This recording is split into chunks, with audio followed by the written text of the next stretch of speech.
Hello everyone, good morning. কেমন আছো সবাই? আশা করছি সবাই খুব ভালো আছো। আমিও বেশ ভালো আছি। আর এখন দেখো আমি চলে এসেছি কাটোয়ায় আমার বাপের বাড়িতে। কালকে এসেছি, তোমাদের সাথে কোনো আমি আপডেট দিতে পারিনি, তার জন্য সরি। হঠাৎই চলে এসেছি, আসলে অনেক দিন আসা হয়নি তো তো সেই জন্য। আর একটু মামার বাড়িও যেতে হবে, কারণ মামার বাড়িতে পুজো আছে। তো এই সবগুলো তোমাদের সাথে শেয়ার করব, কবে কি করছি না করছি। তো এখন বাজে হচ্ছে ওই 9টা মতো। উঠে পড়েছি আমি অনেক আগে, অনেক সকালে উঠেছি, ওই তখন 6টা বাজে। তো তারপর থেকে আমি ঘুমাইনি, ওই শুয়ে ফোন ঘাঁটছিলাম, আর মিঠি ওইদিকে ঘুমোচ্ছিল। তারপরে উঠে এই যে ব্রাশ করতে লেগেছি। আর মা বাবা ওখানে থাকতে আর কি বলতো যে কাটোয়াতে ভীষণ ঠান্ডা, বাট আমার তো এখানে এসে একদমই ঠান্ডা লাগছে না, ওই মোটামুটি মানে নর্মাল ঠান্ডা লাগছে। তো দেখো সকালবেলা এখন আমি কিচ্ছু গায়ে দিইনি।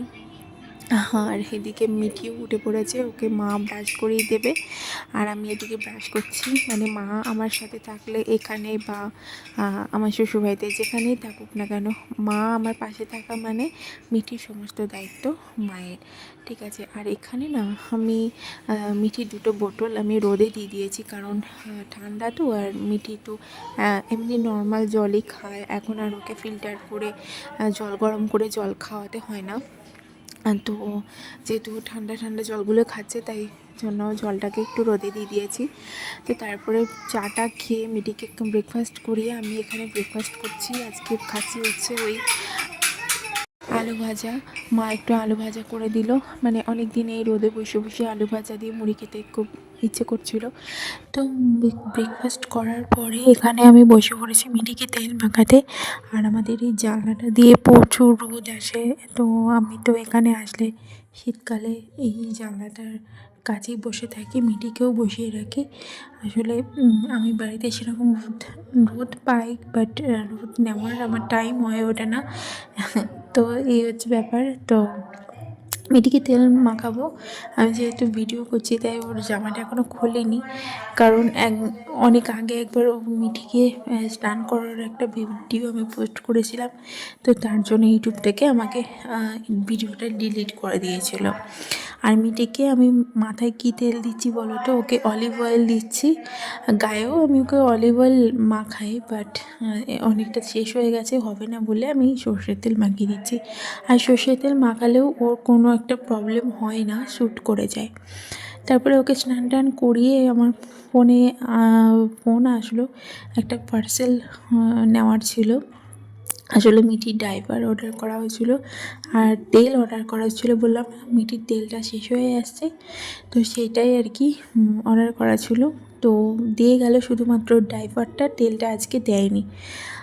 তো এই হচ্ছে ব্যাপার। আর এখনও পর্যন্ত আমি স্নান টান করিনি, এখন বাজে ওই 12:30টার উপর। তো যাব, গিয়ে স্নান টান করবো। তো এই যে মিঠিকে আমি ওকে ডাইপার পরাই হচ্ছে লাভলাভের। এই ডাইপারটা আমি ডে 1 থেকে মানে ওকে ইউজ করাচ্ছি, আর মাঝে মাঝে যখন অফারে পাই তখন করি, বেবি হাগের ডাইপারটাও পরাই আর লাভলাভের ডাইপারটাও পরাই। দুটোই আমার কাছে সেম লাগে, বাট লাভলাভেরটা কী বলো তো, একটু পরটা হয়, আর খুব ভালো ডাইপার। তারপর একটু স্নান টান করে চলে আসলাম একটুখানি ছাদে। আসলে আজকে চুলে স্নান করেছি, তার জন্য ভাবলাম যে চলো ছাদ থেকে একটু ঘুরে আসি। আর তোমাদের একটা কথা বলে দিচ্ছি, মানে আমি যেহেতু মানে এই ব্লগটা যখন তোমরা দেখছো তখন আমি অলরেডি আমার মামার বাড়িতে চলে এসেছি, তো সেই জন্য মানে ব্যাকগ্রাউন্ড থেকে অনেক নয়েজ আসতে পারে, তোমরা প্লিজ এইগুলো একটু স্কিপ করে আমার মেন ভয়েসটা একটুখানি শুনো কষ্ট করে। তো এই রোদটা না আমার ভীষণ ভালো লাগছিল।